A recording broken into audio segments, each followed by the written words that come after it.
And welcome to another video at 2MMRC.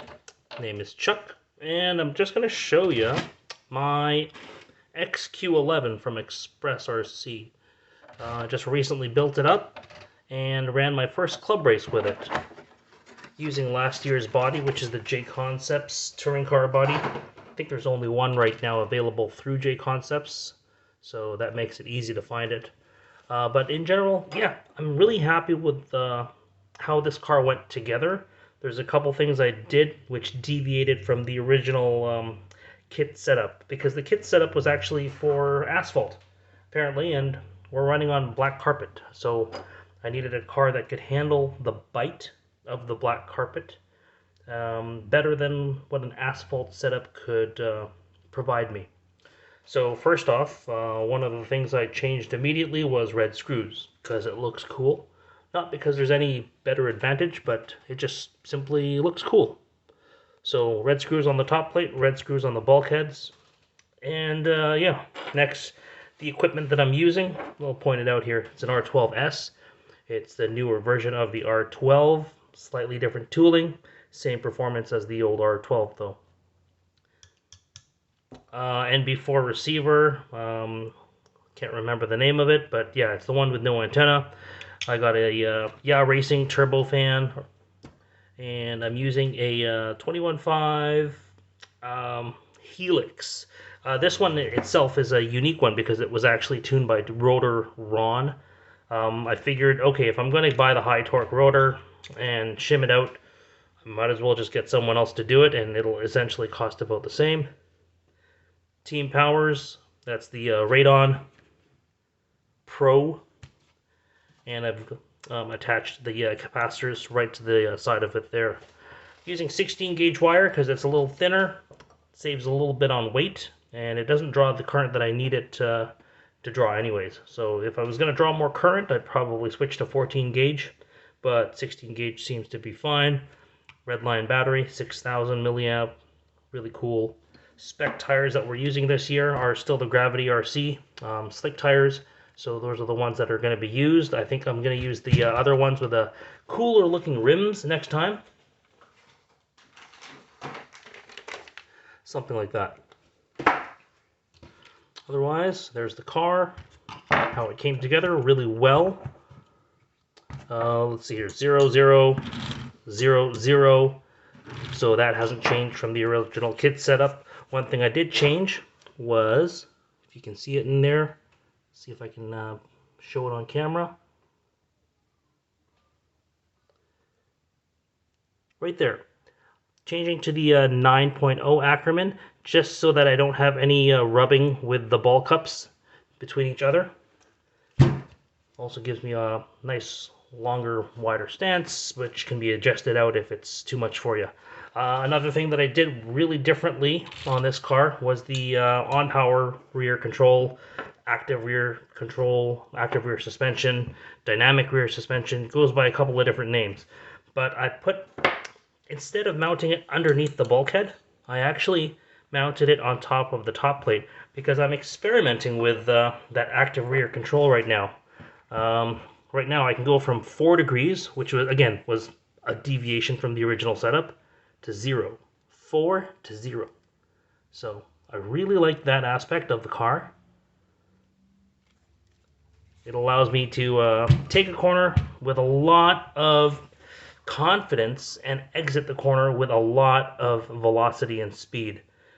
So that's why I did it. Also, I shimmed out the top, which is what I've been doing on a lot of black carpet cars anyways. So standard is 2 mil shim. I've added an extra millimeter, an extra 2 millimeters. So that's 4 mil in total in the front. And on the back, right here, standard again was 2. And I think I left it at 2. So, yeah. Oh no, standard was 2, and I turned it into 3. So that's there. You can see it better. All right. So 3, 3, 3, 3, 4, 4, 4, 4. On the bottom as well, to change with the roll centers, I've also, see if I can focus that. right there. Come on, focus, focus, focus. Oh,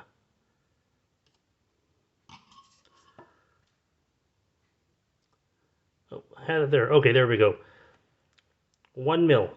1 mil underneath the base of the A-arm.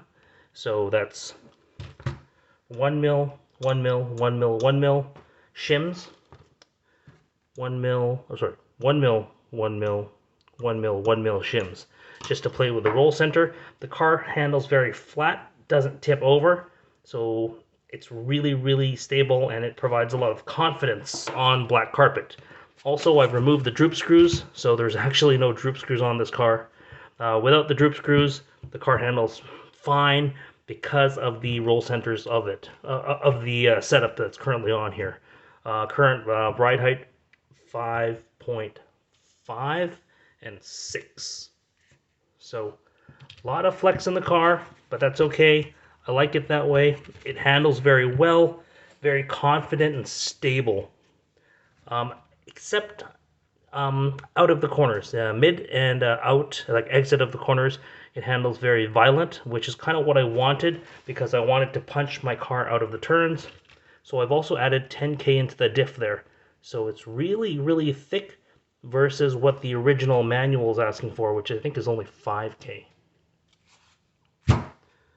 Other things, again, static toe, static toe, 1 degree out in the front, 4 degrees in on the back, but again, that static toe really changes a lot under compression.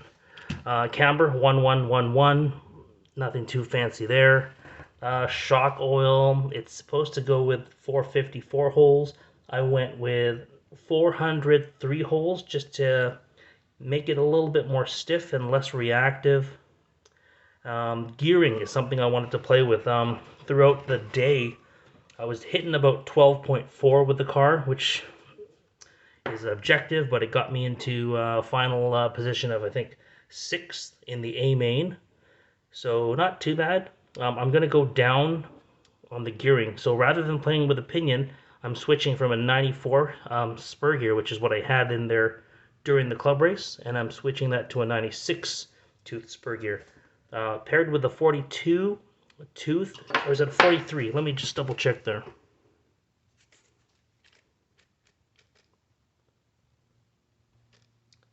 Looks like it's a 43. Okay, so with the 96-43, that's going to change from 94-43. I'm going essentially from a 4.1 gear ratio to a 4.25. That should give me more punch, which is what I want. The ability to essentially fight in the infield. And yeah, that's the setup in a nutshell. The car, I was playing with weights. Let's see what I'm going to do here. So the car,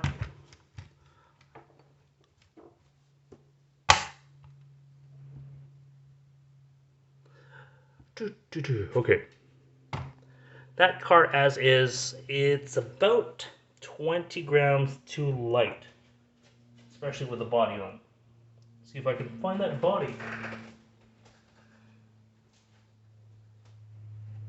Oh, okay.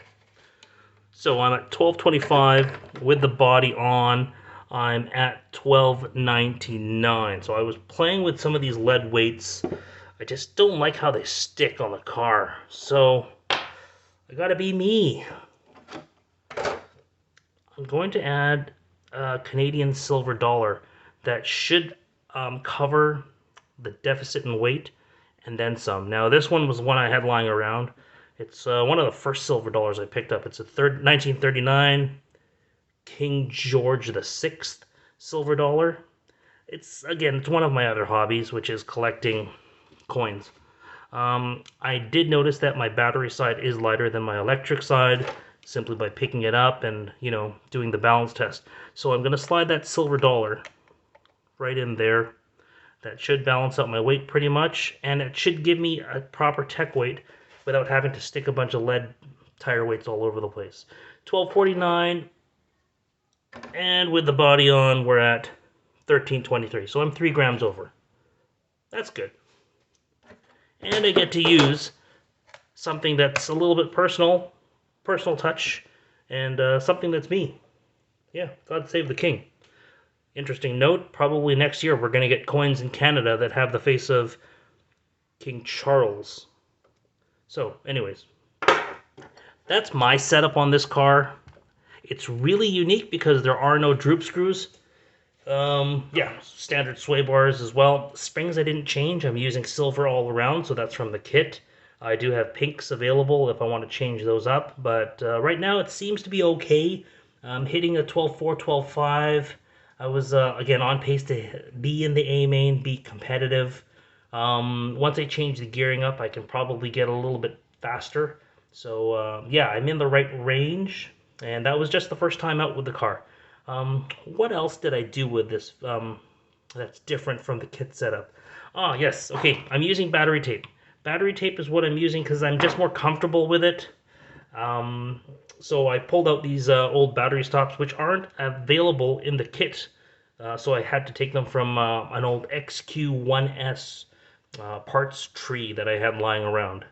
So, yeah, anyways, that's my setup in a nutshell. Thanks for listening, and hopefully this is a good point of reference.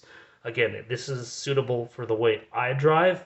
A lot of people think I'm kind of nuts by not using droop screws, but it seems to work all right for how I'm wanting the car to operate.